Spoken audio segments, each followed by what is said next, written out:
Sampai sekarang baru Indonesia yang pecahkan rekor dunia, 23 rakaat 7 menit. Itu belum ada di negara manapun. Jadi subhanallah ya. Itu asalnya bukan nama salatnya. Ya, tarawih itu sifatnya. Jadi kalau teman-teman misalnya ingin menunaikan salat tarawih, maka contoh nabinya dipopulerkan oleh ulama. Tarawih, tarawih, tarawih. Apa artinya? Artinya kerjakan dengan tenang. Ya, assalamualaikum warahmatullahi wabarakatuh. Bagaimana kabarnya hari ini? Saya doakan semoga sehat selalu. Jadi kawan-kawan, di sini kita akan melihat ada tradisi sholat cepat. Nah, kita cek dulu di videonya. Ini salah satu pondok pesantren yang ada di Blitar. Dia menyelesaikan 23 rakaat dalam waktu 10 menit. Nah, yang jadi pertanyaannya, sah atau tidak sholat tersebut? Nanti kita akan lihat juga pendapat dari beberapa orang ustadz, kemudian dari MUI, bahwasanya hal ini boleh atau tidak, dan apa sih pengertian tarawih itu? Boleh, cepat, atau santai? Nah, kita cek dulu ya. Kita lihat di video pertama. Sosial pelaksanaan sholat tarawih tercepat. Dalam video yang beredar terlihat jemaah melaksanakan tarawih dengan tempo yang begitu cepat. Mereka mengerjakan salat tarawih 23 rakaat hanya dalam waktu 10 menit saja. Ya, dia mengerjakan sholat tarawih 23 rakaat hanya dalam waktu 10 menit saja. Sedangkan ya 23 rakaat atau di beberapa masjid lah yang hanya 11 ya, 9 ditambah witir 3 itu biasanya sampai hampir kurang lebih setengah jam. Ini 23 rakaat hanya dalam waktu 10 menit saja. Video itu menuai kontroversi hingga viral di media sosial. Ternyata pelaksanaan salat tarawih itu terjadi di Pondok Pesantren Mambaul Hikam, Blitar, Jawa Timur. Pengasuh Pondok Pesantren Mambaul Hikam, Kiai Haji Dliyauddin Azam Sami Subaidi mengatakan, pelaksanaan tarawih itu sudah menjadi tradisi. Menurutnya, kegiatan salat tarawih dengan gerakan cepat itu sudah jadi tradisi pesantren.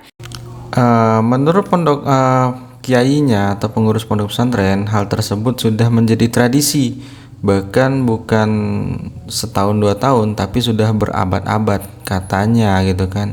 Dilansir dari Tribun Bogor, tradisi itu bahkan dilakukan sejak sebelum Indonesia merdeka. Pondok pesantren tersebut berkomitmen mempertahankan tradisi salat tarawih dengan gerakan cepat tersebut. Ya, dia mengatakan bahwasanya tradisi ini sudah berjalan sejak sebelum Indonesia merdeka. Hal ini yang coba dipertahankan. Nah, yang jadi pertanyaannya, sholat itu boleh nggak dirubah? Sedangkan sejak zaman Rasulullah itu pernah menegur sekelompok orang yang melakukan sholat dengan cepat. Nah, Rasulullah aja menegur gitu kan. Lah ini yang maksudnya generasinya sangat jauh, tapi bisa membuat sebuah tradisi yang katanya turun-temurun. Dipertanyakan sih sah atau tidak sholatnya, bagaimana bacaannya. Sedangkan ketika membaca kita harus pas panjang pendeknya, kemudian tumak ninah ataupun gerakannya itu harus pas. Kita lihat dari pendapat MUI ya. Menjadi polemik karena memang ada dari sebagian masyarakat yang bertarawih itu dengan cepat, ya secepat-cepatnya. Ada yang memang lambat bahkan sampai ngatamin Quran. Jadi sebenarnya kalau kita bilang viral soal tarawih qila dan seterusnya, kayaknya sudah beberapa tahun terakhir sudah menjadi perdebatan kita, sudah banyak kita perbincangkan. Kalau kita kembali kepada ajaran Islam, tentunya tarawih itu dari kata tarawih, roh itu santai. Nabi perempat rakaat itu ada jeda, bahkan itu melakukan tawaf. Nabi itu di Mekah itu tawaf 7 kali ya dari Ka'bah, di sekitar dikelilingi Ka'bah itu. Nah, itu kalau makna tarawih. Cuman kan bagi sebagian orang tarawih akhirnya dimaknai dengan secepat-cepatnya. Iya, kalau merujuk pada makna tarawih itu sendiri sebenarnya santai. Intinya santai, pelan-pelan. Tapi oleh sebagian orang itu dimaknai cepat. Nah, kenapa banyak orang yang buru-buru sholat tarawih di tempat, ya mohon maaf mungkin di pesantren-pesantren seperti ini yang sholat tarawihnya hanya 10 menit kemudian selesai. Mungkin dia terburu-buru gitu kan, hanya ya udahlah ikut-ikutan aja gitu kan. Tidak, bukan karena niatnya. Memang sih sholatnya sunnah, bila dikerjakan dapat pahala dan tidak juga tidak apa-apa. Tapi kalau kita mengerjakan dengan sungguh-sungguh, ya kenapa enggak gitu kan? Kenapa sih harus ya udah ikut-ikut tren, ya nggak bisa kayak gitu. Namanya sholat ibadah itu harus sungguh-sungguh, harus khusyuk, baik bacaannya juga, kemudian benar gerakannya dan tumakninah, jedanya gitu kan. Pikir menjadi pelajaran bagi kita semua agar tarawih itu dilakukan dengan sebagaimana mestinya. Di dalam sholat ada namanya tumakninah. Tumakninah itu adalah pergerakan di mana dalam satu seperti rukuk ini, kemudian sujud itu harus ada jeda diam, yang jeda diam itu oleh ulama diilustrasikan dengan membaca subhanallah. Karena apa? Di situ biar ada getaran khusyuk kepada Allah Subhanahu wa taala. Iya, jadi dalam melaksanakan sholat itu setiap gerakan ada bacaannya. Jadi bukan hanya sekedar gerak, kemudian sujud, ruku, tahiyat, udah selesai, enggak kayak gitu. Tapi ada bacaannya. Nah, kalau kita buru-buru, kapan kita membacanya dan kapan kita mendapat kekhusyuannya gitu kan? Bagaimana cara kita berinteraksi dengan Allah gitu kan, Sang Pencipta, kalau kita nggak khusyuk? Kita cek lagi pendapat dari Ustadz yang lainnya.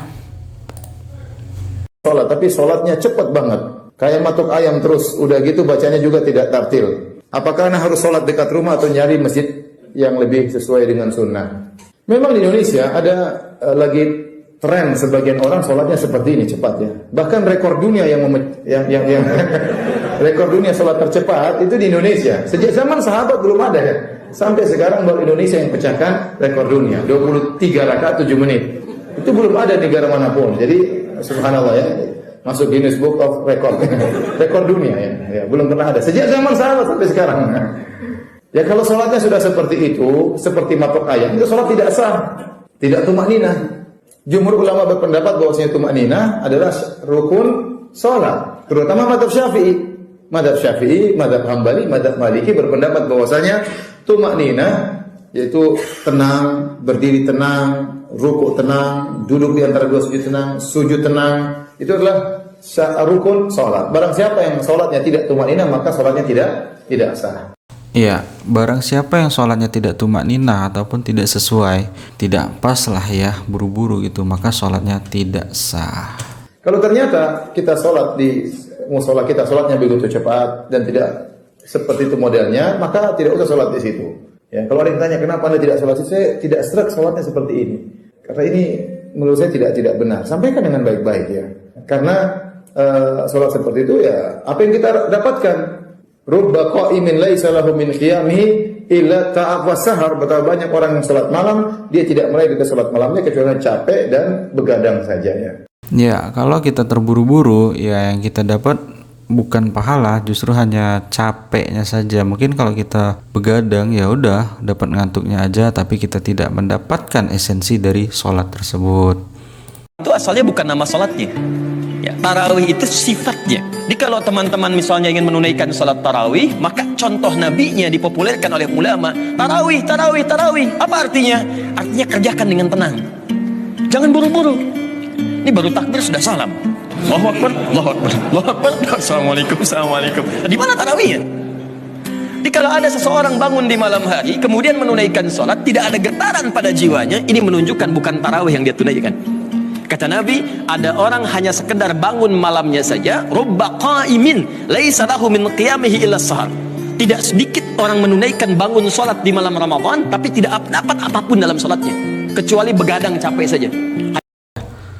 Semua sama ya, ustadz-ustadz yang lainnya juga, bahkan dari Muhammadiyah, NU, Salafi, semua sama pendapatnya, yaitu bahwasannya sholat tarawih itu nggak boleh cepat-cepat, tidak sah. Ada setiap gerakan itu ada bacaannya, kemudian tumakninah, khusyuk. Kalau tidak kita laksanakan rukun-rukun tersebut, maka tidak sahlah sholat kita. Sekian dulu video kali ini, nantikan lagi video-video berikutnya hanya di sini. Terima kasih. Assalamualaikum warahmatullahi wabarakatuh.